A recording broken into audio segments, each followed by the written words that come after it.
The guys are over here and bringing you Let's Talk the Hungarian Grand Prix for the F1 2014 Formula 1 season. This is the series where we usually talk about the aerodynamic upgrades after FP1 and FP2 on a Friday and look ahead to qualifying and the race and what predictions I can make. But this weekend I saw straight away off the bat in FP1 that Hungary they didn't bring too many updates to the track and seemingly just wasn't enough to really make a video out of it. And I didn't really want to just kind of make the video yesterday for the sake of making the video, because there wasn't really too many aerodynamic upgrades, to be honest, which is disappointing to see. Yet again, we see maybe the bit of a struggle of the modern F1 where the aerodynamicists are so tightly regulated with the rules and restrictions that we're just not seeing as many weekly, like race weekly updates that we would like to, and certainly I would like to. I love all the aerodynamics of Formula 1, but there you go. So instead I've waited till after qualifying to do the Let's Talk, so we can talk about the qualifying itself, do a bit of a review of that, I guess, and then look ahead to the race. So if you didn't know, in Q3, the results were Rosberg on pole position, Sebastian Vettel in second, Valtteri Bottas in third place, Daniel Ricciardo in fourth, Alonso in fifth, Massa in sixth, Jenson Button in seventh, Jean-Eric Vergne in eighth, Nico Hülkenberg in ninth, and 10th, Magnussen. So the story in qualifying started off in Q1. We saw Maldonado go straight out for an outlap and then come, straight back in and retire. So some sort of mechanical failure. But the biggest story was, of course, as you could probably tell with all the hubbub around the news, was Lewis Hamilton's car setting alight. So essentially there was some sort of fuel leak in the fuel line at the back of his car and it set alight. I believe he was just coming round for his first timed lap and then it set alight through the last hairpin corner in that last sector. So pretty lucky that in terms of the marshals and getting the session still underway, that it wasn't on his outlet, kind of like around in sector 1. It was very close to the pit lane, so he just came into the pits, had to stop pretty much. He just about got into the pit lane, just a bit short, and he had to park the car. And the marshals got it extinguished. So, yeah, I mean, of course, you guys will know I'm not the biggest Lewis Hamilton fan, but even I was pissed off for him because this is really unlucky for him. Really feel sorry because that's 2 races in a row where something's gone wrong in qualifying. That's not necessarily been his fault. I mean, we don't truly know what happened with the braking in Germany, but yeah, I mean, 3 races in a row where qualifying's not gone well. He hasn't got a pole position since the Spanish Grand Prix, which has been some time away. That's actually quite a long time away. So really not good stuff for Lewis. He's going to have to start last, and they're even talking about maybe starting him from the pit lane if they have to change a few components, because obviously if the battery catches on fire, then that's a real issue. They have to change that, and that means they have to start from the pit lane. But they'll obviously try their hardest to start from the back of the grid, because the thing is, if you start from the pit lane, you have to wait until the last car on grid passes the safety car line, which is pretty much like on turn 1, past turn 1. So you're losing a lot of ground there, and in the opening first corner, there's always maybe some incidents, there's always people being on the edge of their toes, so it's a lot easier to actually make some places up, compared to letting everyone go through turn 1, then going and trying to make up places. So we'll have to see how that goes. I think Hamilton's going to find it a struggle to, maybe get top 8 even. He said he was aiming for points, and that'll be about it, because Hungary is a very tight circuit.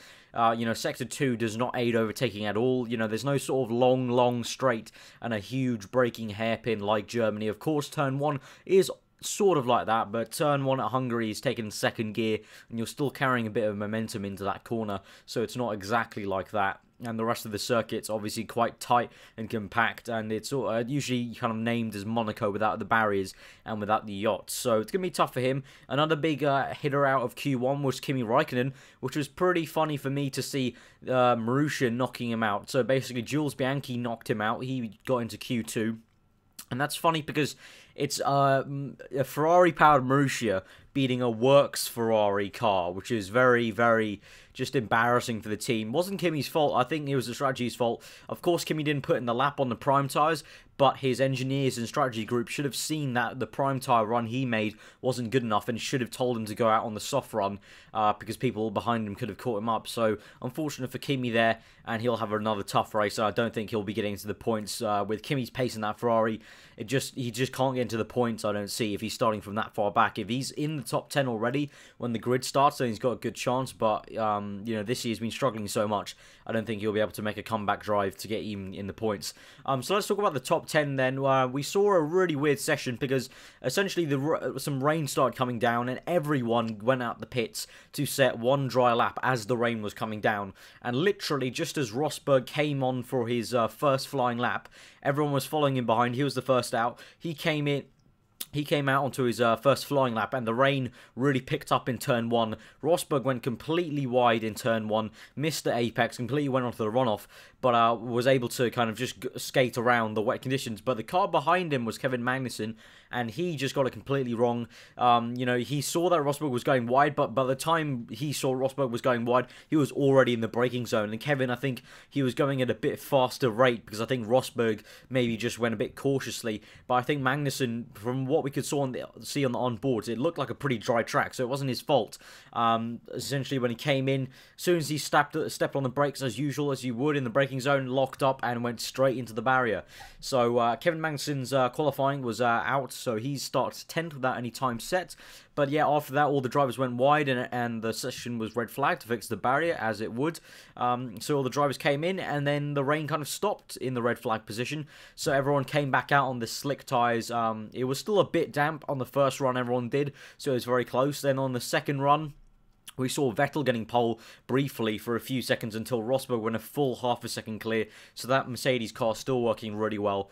So yeah, that's been the story of qualifying. Tell me what you thought about qualifying and anything that went on around there. But my predictions for the Hungarian Grand Prix, well, I'm going to be honest, I do a GP predictor, as some of you may know on Twitter, with the Castrol Edge predictor, and I had Lewis Hamilton to get pole and the win. Can't see that happening now, obviously. I think Nico Rosberg is going to get first place, obviously. I think second place, I'm going to put it to Vettel. I'm going to take Vettel for second place because that Red Bull is working really well in the second sector. I'll put Bottas down to third, so essentially it's going to finish the way it started for the top 3 in qualifying. In terms of the race, I think maybe Alonso will get 4th place, overtaking Ricciardo at some point. I hope they have another good battle. I think Ricciardo will come 5th. I think Massa will come 6th, where he started. I think Jean-Eric Vergne might get 8th place, and we might have to see Hulkenberg get... Vergne get 7th place.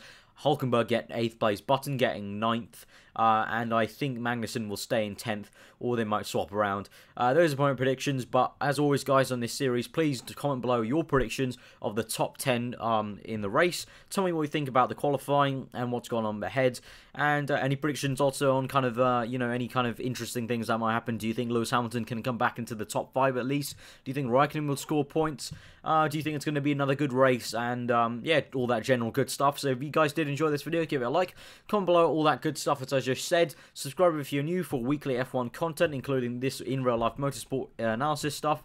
I've been Aarava. Hope you enjoyed the race tomorrow, and I'll be back obviously with GP in 60 seconds back then tomorrow. So I hope you enjoy the rest of your day. I've been Aarava, and I'll see you guys next time.